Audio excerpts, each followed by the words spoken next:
Pourquoi j'ai décidé de partir? Je me suis séparée du coup de mon ex-copain. C'était très très difficile du coup pour moi.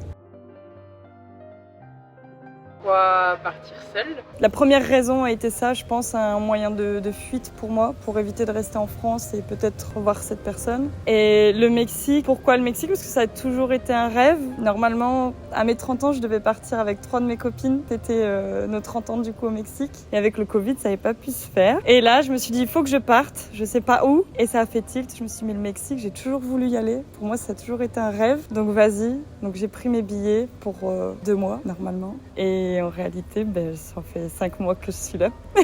Est-ce que tu avais peur de partir seule?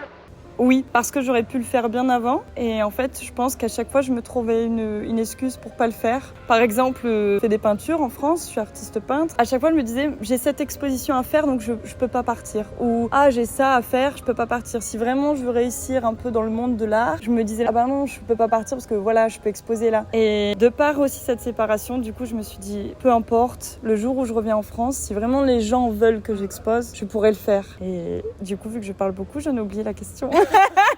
Est-ce que tu avais peur de partir seule? Oui, parce que seule, c'est être aussi sans repère. Pourquoi tu avais peur? D'être sans repère, de n'avoir personne sur qui compter. Et en fait, partir seule, ça implique que dans une situation difficile, par exemple, la seule personne sur qui tu peux compter, finalement, c'est toi-même. Et je pense que j'avais pas assez confiance en moi pour me dire je suis la meilleure des personnes sur qui je devrais compter, en fait, normalement.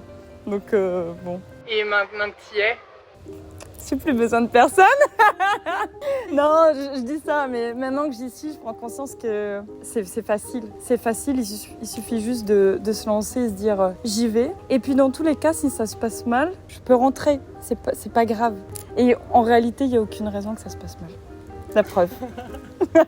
Il y a des moments un peu plus durs que d'autres? À l'heure actuelle, pour moi, je crois que si j'ai eu des petits coups de mou, mais c'était des coups de mou, on va dire, rapides. Enfin, c'est vraiment peut-être une sensation un peu de fatigue par moment parce que du coup, donc actuellement, je dors en dortoir. Quand on n'a pas notre espace de vie privée, quand on a besoin d'être seul, parce que c'est important de l'être pour pouvoir se retrouver. Quand c'est vrai que j'ai pas ces moments-là, je me sens un petit peu mal, mais je me mets dans un coin et puis voilà, okay. Je reste un peu seule. Mais pas de gros moments où je me suis dit yes, ça va pas, il faut que je rentre, je suis pas bien.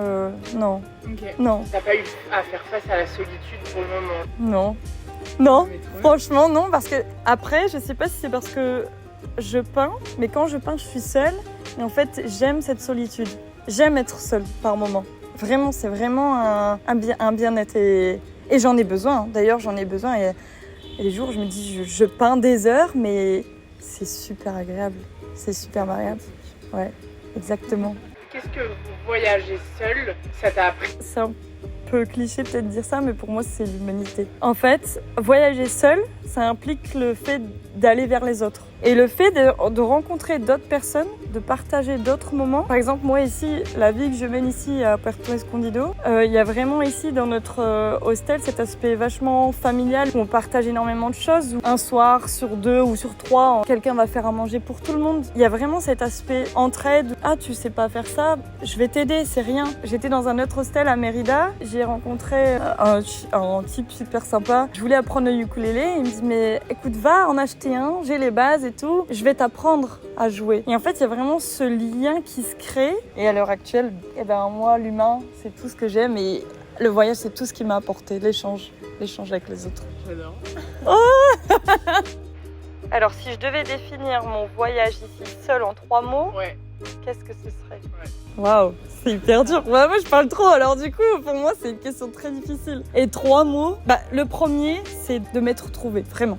De savoir qui je suis à l'heure actuelle et le voyage. Voyager seul, ça m'a permis ça. Le deuxième, c'est de sortir de mes repères, de mes sentiers battus, quoi. C'est de me dire, écoute, tu y vas, quoi. Tu es là maintenant. Et le troisième, je vais redire la même chose, mais c'est la rencontre avec les autres, en fait. Et autant, ça m'a permis d'apprendre sur moi que j'apprends sur les autres, comment ils peuvent vivre, comment ils peuvent se sentir, et c'est génial. Si tu avais un message à faire passer aux gens qui qui ont peur de partir voyager seuls. Je vais regarder la caméra là pour le coup, pour que les messages ils passent vraiment bien. Franchement, on a tous peur de quelque chose. La peur, c'est vraiment ce qui nous retient, ce qui nous rattache à quelque chose. Et en fait, s'enraciner quelque part, s'enraciner parce qu'on a des habitudes de vie, parce qu'on a notre famille, nos amis, c'est s'enraciner et justement ne pas avoir la possibilité d'apprendre à connaître, d'apprendre à se connaître, à connaître l'autre, d'apprendre à partager d'autres moments. Et en fait, pour moi, cette peur-là, c'est cette peur qui vous empêche finalement de vivre